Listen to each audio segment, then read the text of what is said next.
आने का प्रयोजन क्या है, आपका आगमन कैसे हुआ, आपका दर्शन दीदार किस लिए और क्यों हुआ? राजा, जग विदित है कि इक्ष्वाकु वंश में कोई भी जाचक बनकर आया है वो खाली हाथ नहीं गया है, ऐसा मुझे पूर्ण विश्वास है। मैं अपने आने का प्रयोजन आपके सम्मुख रखता हूँ, उसे सुनो।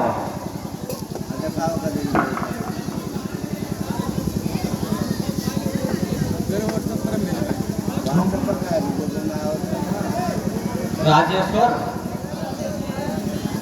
गुरुदेव सुनो। मैं यज्ञ जिस समय करता हूँ निश्चर दुख हमको देते हैं। पूजा सामग्री हवन कुंड सब नष्ट भ्रष्ट कर देते हैं। प्रभु आज्ञा क्या है? यागिक उनसे यदि युद्ध करूं तो यज्ञ कार्य सब खंडित है, फिर धनवा ले न लड़ूंगा मैं, यह प्रण निश्चित है। असुरों के अत्याचारों से अकुलाया घबराया हूँ मैं। रक्षा सहायता दो चीजें तुमसे लेने आया हूँ मैं।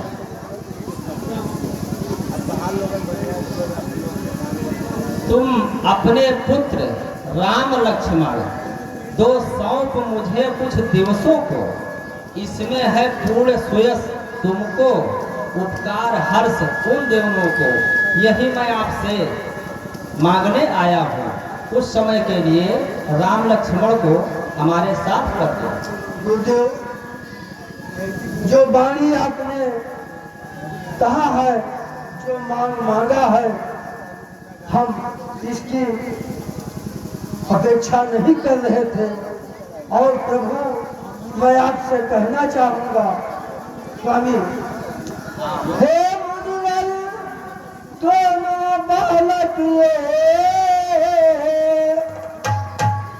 बोले भाले नादान सदा,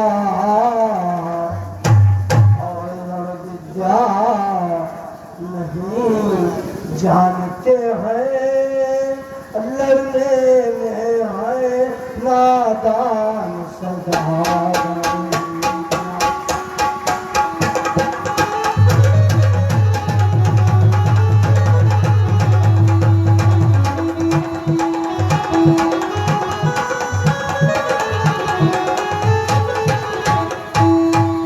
महाराज, ये बालक नादान हैं और भोले भाले हैं, और हम आपसे चाहेंगे राज ताज सेना संपत्ति, अरे सब कुछ देना दुश्वार नहीं।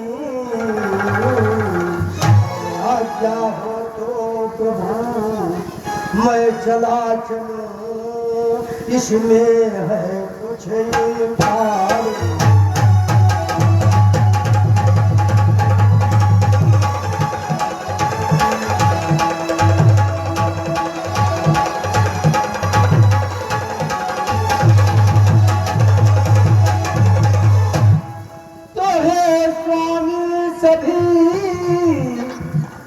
समर्पण है और जितने साधन है शासन के है। हर प्रभु विचार के वचन कहो, चारों देवन के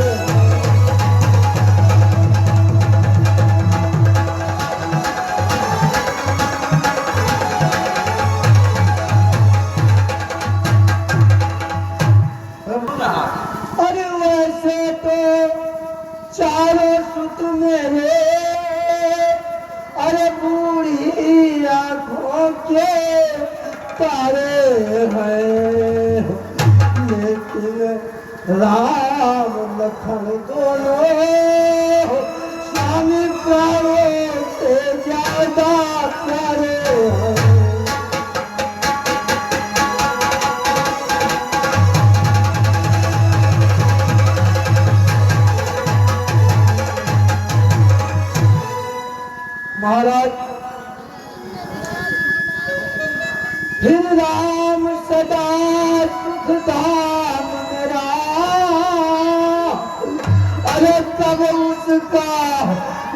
है गवारा है,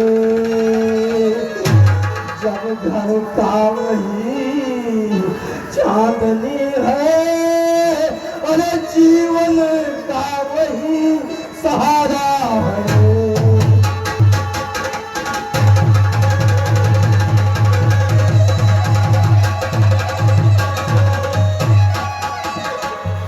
जब घर का वही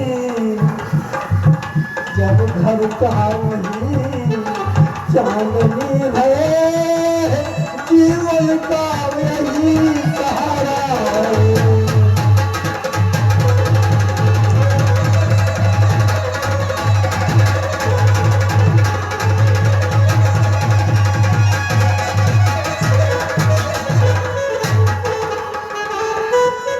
नाथ, जो धन की, सेना की, संपत्ति की और खुद हमको अगर जरूरत है तो हम आपके साथ चल सकते हैं साहस, लेकिन प्रभु मैं आपसे कुछ नहीं कह सकता। बहुत बड़ा अरमान लेकर तुम्हारे इस अयोध्या नगरी में आया था दशरथ। टाल टूल अच्छी नहीं, इस अवसर नरनाथ या तो साफ जवाब दे या कर मेरे साथ। दशरथ, तुझ जैसे ज्ञानी को बच्चों से इतनी ममता है, जा चुकी जवानी दीवानी फिर भी माया में रमता है। उपकार संत का करने में इतनी विलंब, इतनी अड़चन, कुछ दिन तक उनको देने में इतनी बातें, इतनी उलझन। दशरथ, सुनो हमारी बात। यदि आज विष्णु से कहता मैं, चल देते छोड़ गरुड़ वाहन, शंकर से यदि विनती करता, हिल जाता उनका भी आसन। मांगी जो तुमसे यह भिक्षा, मुझे संताप हुआ, दुख हुआ तुझे और मुझको भी इस पूर्ण कार्य में पाप हुआ। ठीक है, मैं वापस चला जाऊंगा, लेकिन आप जानते हो मैं वही विश्वामित्र हूँ। ध्यान दो, वही विश्वामित्र हूँ जिसने तुम्हारे पूर्वज को, मैं तुम्हारे इस अयोध्या नगरी पर अपने चरणों की ठोकर मारकर वापस चला जाऊंगा। नहीं महाराज, नहीं। ठहरो मुनिराज, ठहरो। देखो, मैं राजन को समझाऊंगा और आपकी सहायता पूरी करूंगा, क्योंकि राजन इस वक्त पुत्र के प्रेम में बेबस है। मैं उनको समझाऊंगा।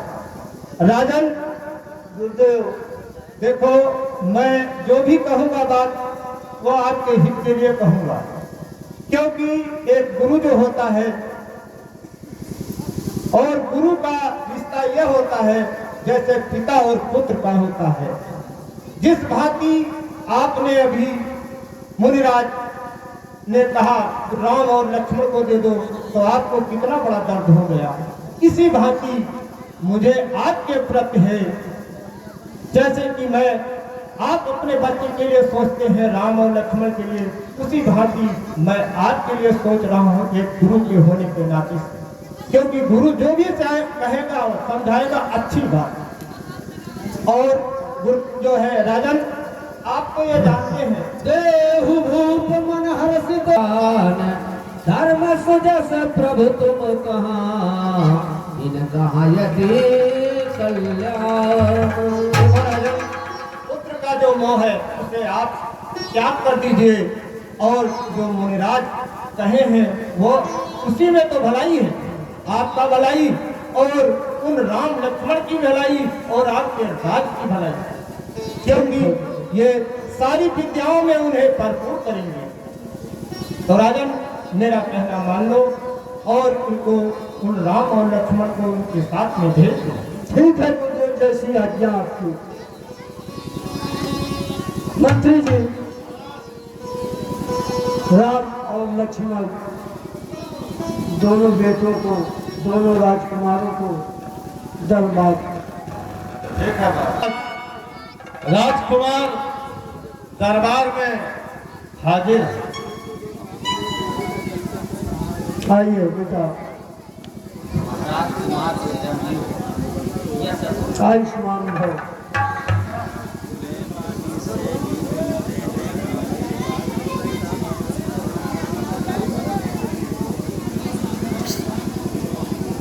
नाथ, नाथ, हाथ में ये दोनों भोले, ये फिक्र है स्वामी, मेरे नाजों के पाले हो स्वामी, इनका ध्यान रखना। भैया राम और लक्ष्मण, आप भी नाच का ध्यान रखेंगे। तारी के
बेटा